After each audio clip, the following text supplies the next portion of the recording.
అలసిన వానికి ఊరడించు మాటలు. సహోదరుడు భక్తి సింగ్ గారి పరిచర్య నుండి సేకరించిన అనుదిన ధ్యానములు. డిసెంబరు 9. జయించువాడు వీటిని స్వతంత్రించుకొనును. ప్రకటన గ్రంథం 21:7. ప్రకటన గ్రంథమును మనము మోకాళ్ళపై మరలా చదవవలెను. అప్పుడే సరి అయిన వాక్యమును వర్తమానమును పొందగలము.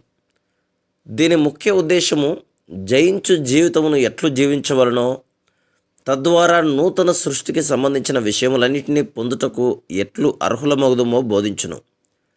యేసుక్రీస్తునందు ప్రతి విశ్వాసియు గొప్ప ఉన్నతమైన లేక ఐశ్వర్యవంతమైన పరలోకపు ఆత్మీయ స్వాస్థ్యము కొరకు సిద్ధపరచబడును. అక్షయమైనదియు నిర్మలమైనదియు వాడబారనిదియునైన స్వాస్థ్యము మనకు కలుగునట్లు ఆయన తన విశేష కనికరము చొప్పున మనలను మరలా జన్మింపజేసెను. 1 పేతురు 1:4. మనకు బలమైన, చురుకైన, సజీవమైన విశ్వాసం కావలసి ఉన్నది. లోకమును జయించిన విజయము మన విశ్వాసమే.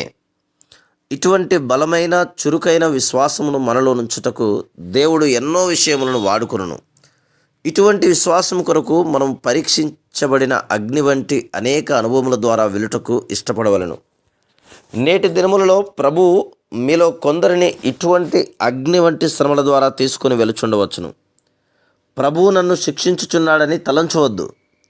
నీవు నిజముగా రక్షించబడిన యెడల నీకు ఏ శిక్షావిధియు లేదని దేవుని వాక్యం చెప్తున్నది. రోమా 8:1. ప్రభువా, నాకు లేక నా కుటుంబమునకు ఎందుకు ఇలాగు జరిగింది అని నీవు అనుకునవచ్చు. ఏ ఒక్కరును భూమి మీద నున్న సమస్తమును అర్థం చేసుకొనలేరు. మన జీవితంలో ఊహించని అనేక సంగతులు జరగవచ్చును. మన స్నేహితులు లేక తల్లిదండ్రులు మనలను నిరుత్సాహపరచవచ్చును. మన ప్రణాళికలు నెరవేరకపోవచ్చును. మన ఆరోగ్యము క్షీణించవచ్చును. ఏ ఒక్కరి సానుభూతి లేకుండా కొంతకాలం ఒంటరిగా ఉండవచ్చును. మన పరిచర్య ద్వారా దీవించబడిన వారు అనేకులు కూడా మనకు వ్యతిరేకముగా కావచ్చును. అటువంటి విషయములు మనల్ని ఎంతగానో నిరుత్సాహపరచును. అటువంటి సమయంలో యేసుక్రీస్తు ప్రభు యొక్క నూతన మహిమా దర్శనము మన వ్యక్తిగత జీవితములకు, కుటుంబ జీవితములకు మరియు సంఘ జీవితములకు అవసరమైనది. మన యేసు ప్రభు అపోస్తలుడైన యోహానుకు నూతన దర్శనమును ఇచ్చెను. వృద్ధాప్యములో ఆయనే తనకు జ్ఞానమయ్యను. ఏ దూత అయినను అతని చెరసాల నుండి బయటకు తీసుకొని రాలేదు. పేతురు విషయంలో దూత వచ్చి బయటకు తీసుకొని వచ్చెను. పౌలు విషయంలో భూకంపము జైలును కుదిపివేసెను. యోహాను తన వృద్ధాప్యంలో ఒంటరిగా ఖైదీగా ఉన్నప్పుడు అనేకులు చనిపోయిరి.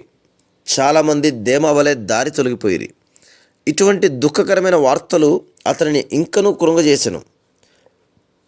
అయితే ప్రభువైన యేసుక్రీస్తు అపోస్తలుడైన యోహాను ప్రశ్నలన్నిటికీ జవాబులు ఇచ్చుటకు మరియు దేవుని సంకల్పం యొక్క రహస్యము ఎరుగునట్లు అతనికి ప్రత్యక్షమయ్యెను. మనము అంత్యదినములలో జీవించుచున్నాము. ఆయన సూచనల నిమిత్తమై సిద్ధపడవలెను.